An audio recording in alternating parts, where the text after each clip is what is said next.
Okay, so we've heard lots of brilliant stuff that's going on in some of the multi-academy trusts that work with us at the moment as our partners.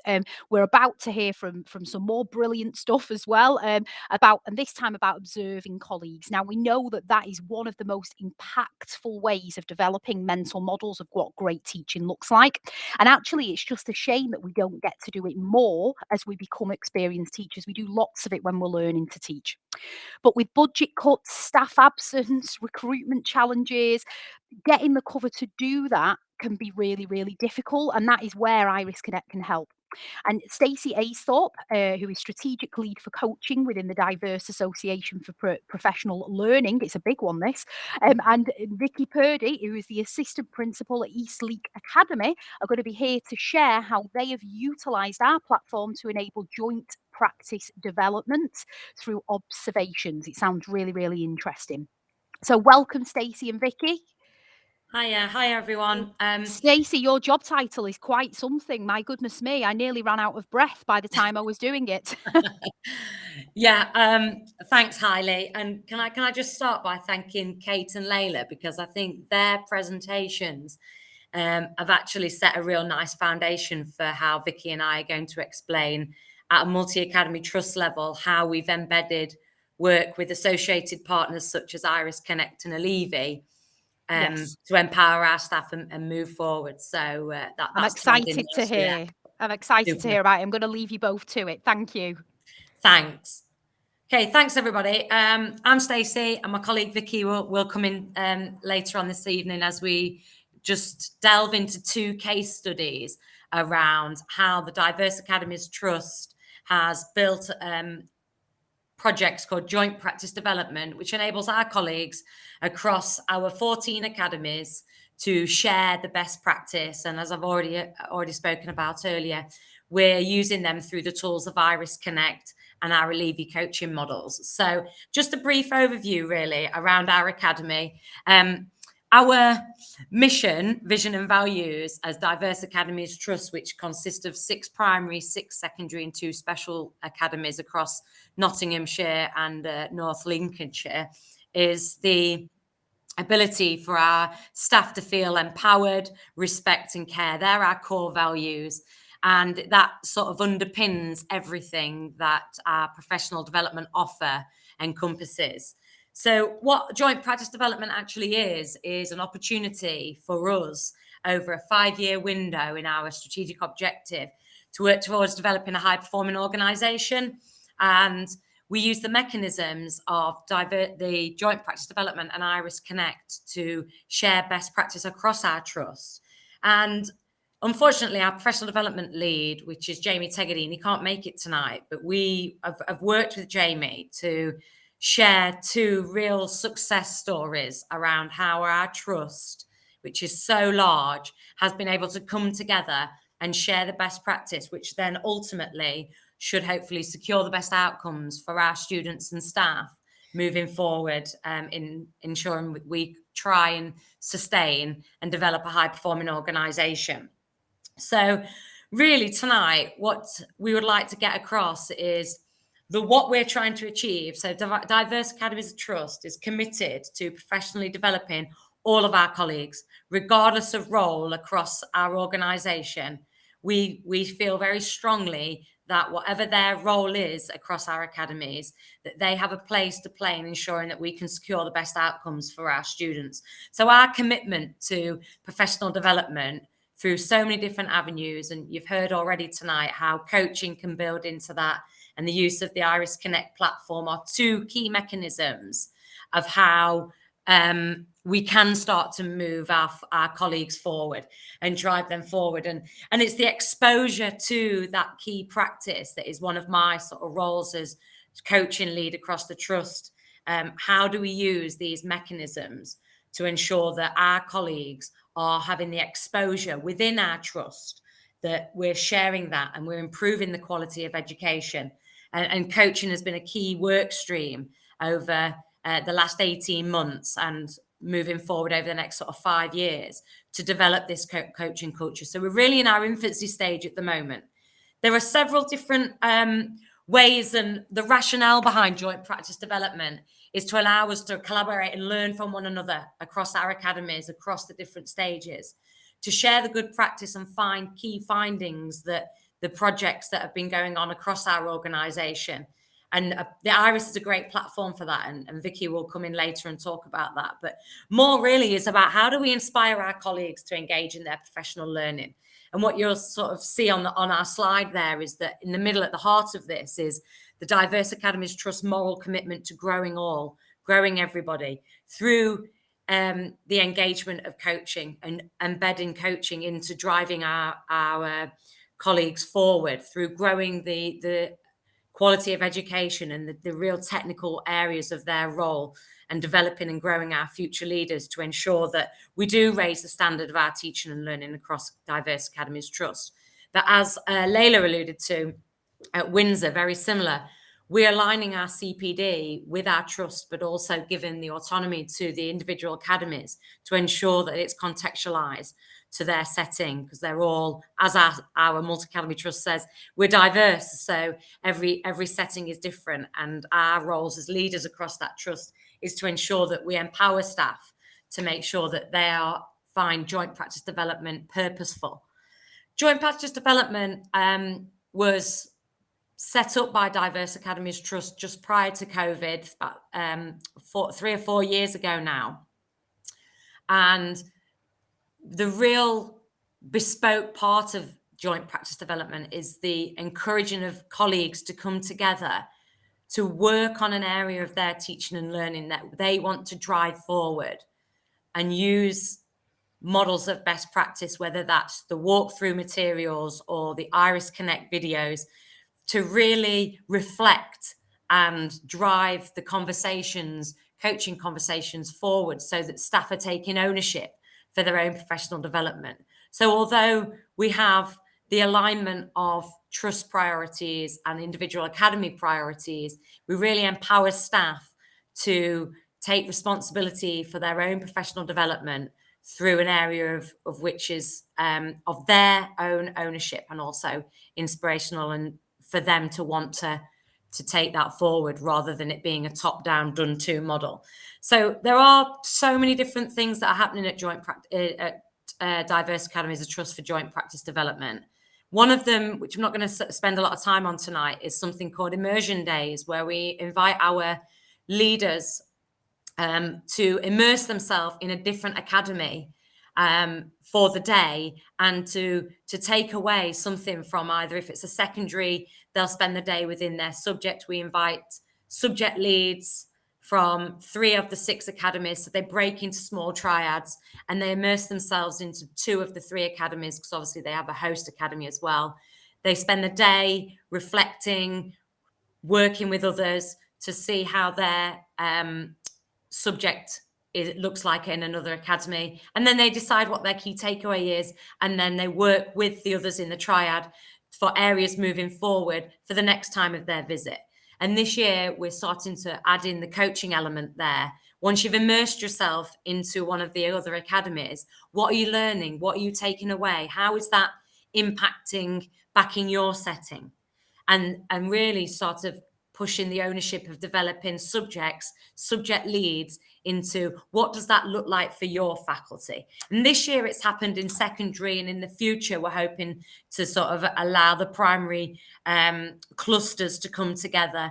Another avenue of us coming together are things called strategic development groups, and each CPD lead from all the academies attend a strategic lead group, which, very similar to Layla's teaching and learning summits, we have those meetings once a half term to share the good practice, to learn from one another and coach each other around what's best for their setting. But one of the main projects that I'd like to talk to you today is around the Voice 21 pilot project that one of our primary schools has piloted this year, in terms of enabling our students to increase the quality of their oracy. So we chose the Wainwright Primary Academy, and John Chapman, the principal there, has invested in a 3-year project with Voice 21 to improve the oracy of our students. And the level of language that has been improving as a result in this 1 year, in John's words, has been remarkable. And I invited him to come tonight. He's so excited about how do we introduce oracy, not only across the academy at Wainwright Primary, but also sharing it across the trust. And what we've found from using the oracy framework is that during Voice 22, the package enables our colleagues to pick an area of the oracy skills that they want to go away in small triads to focus on and then share their best practice. Now, at the moment, we're in our pilot phase with this, and this is happening at Wainwright Primary for the first year for the academy there, and the plan is hopefully for our other primary clusters to take that on board. So the support and the offer that Voice 21 has offered us has been remarkable in the fact that we sign up to modules and look at how we can improve, the students can improve their vocabulary. And what we've found is that the whole staff body at Wainwright have really come on board and got excited because they can actually see the students' development and also staff confidence in actually how do we lead and articulate conversations within our classroom. And some of the feedback that we've had on the slide that I'm just presenting right now gives you key questions and areas and actions to focus on. So very similar to the models that you've seen earlier from Kate, staff were working in triads to identify an area of how they would implement one of the key skills in the 4 oracy skills that Voice 21 are promoting. And through the module, they're working regularly to take a piece of evidence and action it in the classroom. And that research has then been implemented. And through the Iris Connect platform, we've been able to share some of the findings. So this is some of the things we're really proud of. This is how oracy has developed within Wainwright Primary, and students and staff have really driven this whole school area of focus. And now we have colleagues from across the other schools in our school improvement workshops asking to be part of this project.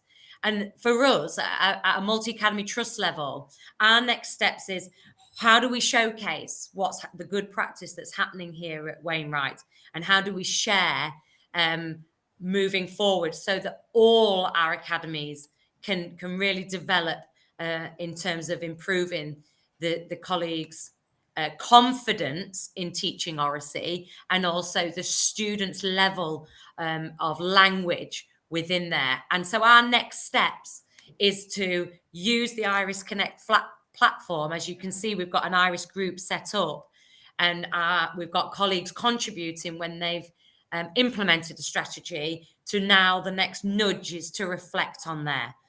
So I'm going to pass over to Vicky, because that's one of our key case studies this year about actually what next. So this is happening at a school level, and the classroom teachers have impacted at Wainwright Primary. How do we influence others across our Academy Trust, and how do we collaborate? And Iris is one of our key mechanisms for this. But also we hold something called a school improvement workshop, and that enables colleagues from across the trust to come and share the best practice. And what I presented to you tonight, in a nutshell, was John's presentation of how proud he is at the end of year 1 of a 3-year cycle of how the Voice 21 project has really improved the language of our students at one of our primary academies. I'm going to pass you over now to my colleague Vicky, who's going to explain how we've, at a multi-academy trust level, brought colleagues together to collaborate and share their learning and move forward through something called Focus 5. Thanks, Vicky. Okay, hi everyone. So as Stacey said, I'm going to talk to you about Focus 5, which it's a bespoke training package, if you like, and it's aimed at teachers in years 3, 4 and 5 of their teaching careers, because what we realised is that, again, through COVID, trainee teachers, early career teachers, they're actually getting a pretty raw deal in terms of their training and entitlements. And we really aimed this at the cohort who had just missed out on the early career framework.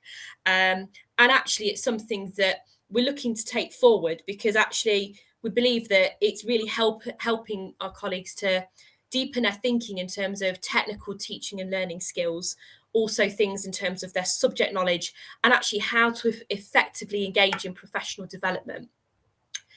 So we used iris groups as part of this, but as I said, the reason why we did this really was to show our firm commitment as a trust to their professional growth, and that we really value the training, the reflection that they engage in, certainly now on the ECF, and we want them to deepen that thinking and keep working with us and get the best outcomes for themselves, but also for the students.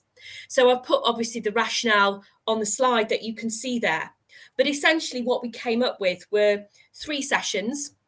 And this was based on feedback from our early careers teachers in terms of what they wanted to see next. So session 1 was based around high expectations in our classrooms. So they'd done a lot on behaviour, but they wanted to know what that looked like from a learning and curriculum point of view. The second session was around metacognition.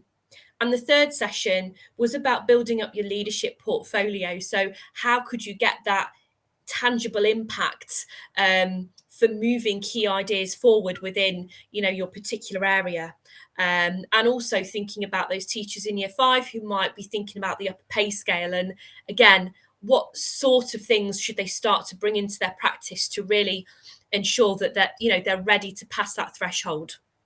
So each session had some pre and post reading and also some reflections for next steps. Within our trust, we offer lots of Allevi courses, so Creative Teacher Programme, Outstanding Teacher Programme.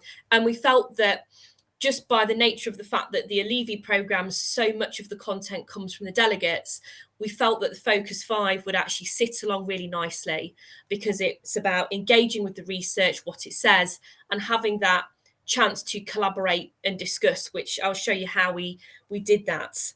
And of course, as part of engaging with the research, we got them a subscription to the Chartered College, so they could go back, reflect, and really just cherry pick what was relevant for them, because we were very mindful that we had colleagues attending from special schools, primaries, early years, secondaries. It was a real mix, and we wanted to make sure that actually there was something there for everybody. So as part of the training, obviously, we had the engaging with research aspect of the day, but we also set up some iris groups. And within that, you can see that it was quite interactive in the fact that there was a rationale about using iris, and also just that reminder about myth-busting facts, because again, colleagues who were coming on this training were all at a different place in terms of where they were. So it was just great to have that reminder about the trust and almost the safeguarding around iris, and the fact that you can record with purpose, but you don't have to share it, which I think was a really big reassurance, for some colleagues. So essentially, they got a bit of a reminder just by having access to this platform about key introductions, summary of the sessions, and of course, we have the discussion boards built in. So even after the session, they're able to still collaborate and just talk about anything really, because it's always the same when you go on a full day training. We didn't want them just to leave it there. We wanted them to go away and do something with it. So they had their research input in the morning, collaboration and discussion opportunity, and then we used the afternoon activity to almost have a bit of a coaching session where they just very loosely peer coached each other to really define an action step from the bulk of information that they'd had in the morning. So this is just an example here of how we used everything. So you can see here that this is one here from our session on metacognition, where there was a bit of a session in terms of a pupil book study and looking at that. Then in the afternoon, it was moving the theory to action and really trying to bridge that gap. So we had one of our iris colleagues, Katie, come and talk to the delegates about how to use iris in a really practical way. And then they had that time in the afternoon to coach each other. And again, we talked about the principles of coaching and the importance behind it. And And then, of course, they had that opportunity just to really think about what they were going to put into practice back at base. So it wasn't an isolated one-off. They'd thought about the action research, and then actually they're going to go back to the classroom and trial that out for themselves. So in terms of feedback from colleagues, we got an awful lot, and after every single session we asked them for some testimonials, evaluation and impact. So there's just a very small snapshot here on the screen of how they were thinking about how they would actually bridge that gap between theory and practice. And we asked them questions such as, what was the most impactful part of the session? How do they intend to collaborate with others next? And also the most recent training on leadership. How will you build your leadership skills next? So you can see here some of the things that they said in terms of building up coaching, looking at the research, and also developing themselves as a leader. And so within all of that training, we had Iris as the golden thread in terms of that collaboration platform is there for you to keep networking with colleagues who you've actually met on that training day, to keep those conversations going. You've got the opportunity to trial it out if you want to. And of course, it was there to go back and actually look at that recording about the research and the download information again, when you're back at base, and actually just chunk it down so that they had that reflection opportunity there. Fab, thank you. So just moving forward as a trust, we still have this moral commitment to ensure that we are growing our people, whether they're our future leaders, our coaches within the organisation, and ultimately the teachers and those that work within our support staff roles across the organisation. So joint practice development will continue to grow, and the projects will shape dependent on the priorities of the different academies, but with our ultimate strategic objective of developing a high-performing organisation which has high-performing people. So thank you for your time. Any questions? Thank you so much, both. I was just kind of scribbling away notes there, thinking I'm learning so much from what these fantastic school leaders have been doing. Again, the commitment to collaboration came through really, really strongly.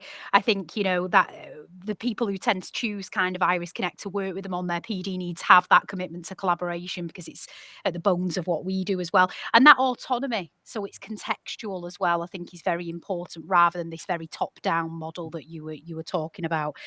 So a question that I wanted to ask, really, we've had loads of comments in, I don't know whether you can see them there, excellent presentations, sharing excellence, lots of comments coming in about people having learned so much from these presentations this evening.